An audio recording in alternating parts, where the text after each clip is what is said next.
أكيد أغلبكم سمع عن الجريمة يلي هزت منطقة جرمانة وريف دمشق، الجريمة يلي بلشت بطريقة ما كان حدا يتخيلها.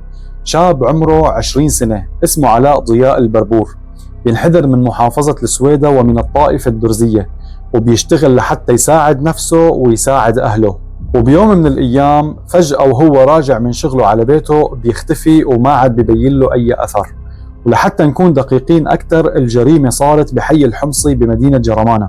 وبالبداية الكل فكر أنه تأخر أو مثلا ممكن يكون عند رفقاته، بس للأسف بعد ساعات بلش القلق يكبر وعيلته بلشت تخاف عليه وما عاد تعرف ابنها وين راح. وهذا القلق تحول لرعب حقيقي لما تم العثور على أشلاء من جسمه داخل حاويات الزبالة أجلكم الله. ولاقوا كذا قطعة من جسمه بأحياء متفرقة من المدينة.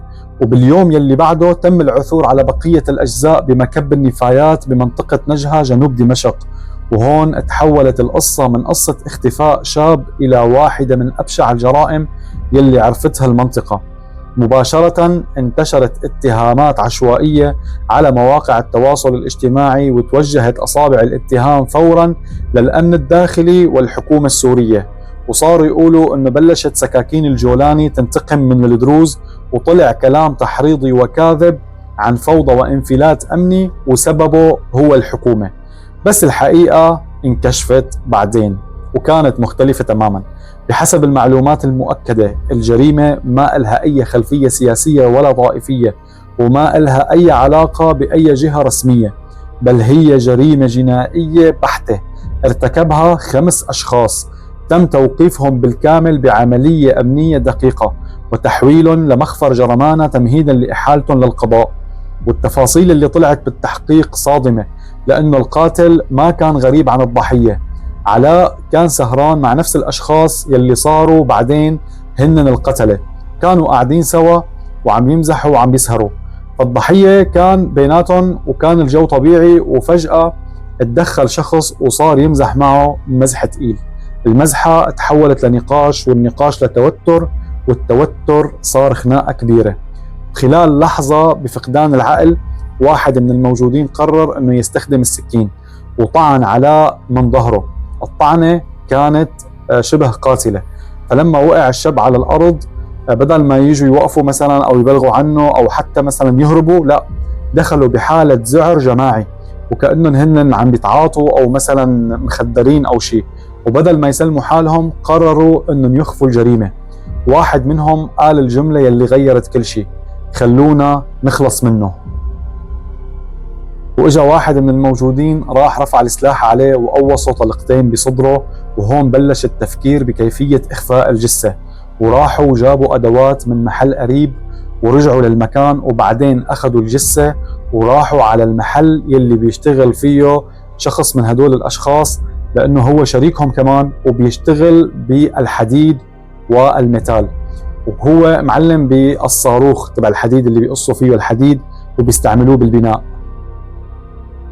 فمسك الصاروخ وبلشوا البقايا يساعدوه، وكل واحد يمسك قطعة ويقصوا الجثة كلياتها بأكياس سوداء ويحطوا كل قطعة بمكان. فكل واحد كان عنده مهمة ومشان يروح يرميها بالمكان المخصص لإلها. فتعمدوا انهم يكبوا القطع كلها باماكن متفرقه من الحي حتى يضيعوا الادله. وقسم منها انسحب مع الزباله لمكب نجهه، لكن رغم كل محاولاتهم الحقيقه ظهرت، والاهالي انتبهوا، والجهات المختصه تحركت فورا، والتحقيق بلش من اول لحظه، وتم تتبع كل خيط صغير وكل كاميرا صورت وكل حركه لحد ما تم تحديد هويه المتورطين ال5 وإلقاء القبض عليهم جميعا بدون استثناء. وعائلة البربور طلعت ببيان واضح وقالت إنه المسؤولية محصورة بالفاعلين فقط، وإنه الجريمة نتيجة خلافات شخصية، وأكدت إنه العدالة لازم تاخذ مجراها بدون تعميم أو فتنة.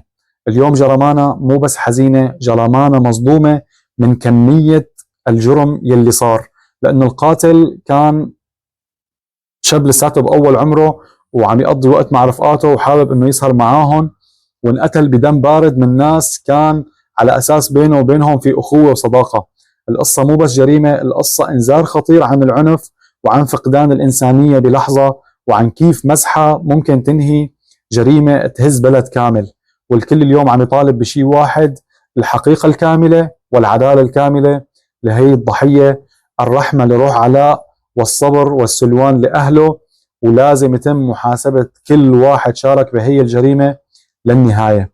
بتمنى منكم إذا شفتوا الفيديو بشكل كامل إنكم تحطوا لايك وتدعموه بشير على كل صفحاتكم لحتى يوصل لكل الناس، لحتى يعرفوا الحقيقة وراء القصة اللي صارت. وضلوا بخير.